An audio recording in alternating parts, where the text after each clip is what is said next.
మీ దగ్గరున్న 10 రూపాయల కాయిన్ పనికిరాదంటున్నారా? కిరాణా కొట్టులో గానీ మరెక్కడైనా గానీ చెల్లదని వాపసిస్తున్నారా? అయితే అలాంటి వారికి చెరసాల తప్పదని హెచ్చరించండి. ప్రభుత్వం అధికారికంగా జారీ చేసిన 10 రూపాయల కాయిన్ను చెల్లదంటే చట్ట ప్రకారం శిక్షలు తప్పవని ఆర్బీఐ అధికారులు హెచ్చరిస్తున్నారు. ఈ నేపథ్యంలో 10 రూపీస్ కాయిన్స్ పై ప్రజల్లో అవగాహన పెంచేందుకు ఆర్బీఐ బుధవారం విజయవాడలో ప్రధాన బ్యాంకర్లు, వారి కస్టమర్లుగా ఉన్న ముఖ్యమైన రిటైల్ సంస్థల ప్రతినిధులతో విస్తృత సమావేశం నిర్వహించారు. ఎలా మొదలైందో తెలియదు గానీ 10 రూపాయల నాణ్యం చెల్లదన్న అపోహ ప్రజల్లో గట్టిగా పాతుకుపోయింది.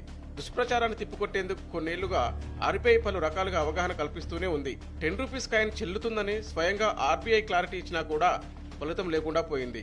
ప్రస్తుతం 14 రకాల డిజైన్లలో 10 రూపాయల నాణాలు చెలామణిలో ఉన్నాయి. అవన్నీ చెల్లుబాటు అవుతాయని 2018 జనవరిలోనే ప్రకటించింది ఆర్బీఐ. బ్యాంకులు కూడా వీటిని స్వీకరించాలని, బ్రాంచుల దగ్గర మార్చుకోవచ్చని తెలిపింది. చిల్లర వ్యాపారుల దగ్గర 10 రూపాయల నాణాలు పెరిగిపోయాయి. బ్యాంకుల్లో అయితే కుప్పలు తెప్పలుగా చేరాయి. కొందరైతే వ్యాపారులతో గొడవపడి మరీ 10 రూపాయల నాణాలను ఇచ్చి సరుకులు కొంటున్నారు. అదే వ్యాపారులు చిల్లరగా 10 రూపాయల నాణాలు ఇస్తే మాత్రం వద్దంటున్నారు. దీంతో సామాన్య జనం కంటే వ్యాపారులే 10 రూపాయల నాణాలతో ఎక్కువ ఇక్కట్లు పడుతున్నారు. సాధారణంగా కూరగాయల వ్యాపారులు, కిరాణా, బడ్డీ కొట్లు, చిన్న చిన్న హోటళ్ల వర్తకులు చిల్లర నాణాల కొరతతో ఇబ్బంది పడుతుంటారు. వారు కూడా 10 రూపాయల నాణ్యం ఇస్తే మాత్రం తీసుకోబోమని చెప్పేస్తున్నారు. బాగా నలిగిన 10 రూపాయల నోటైనా తీసుకుంటున్నారు తప్ప 10 రూపీస్ కాయిన్ మాత్రం ససేమిరా అంటున్నారు.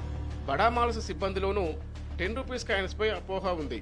దీంతో ఎక్కడికక్కడ వివిధ బ్యాంకుల చెస్ట్లలో ఈ నాణాలు లక్షల్లో పెరిగిపోతున్నాయి.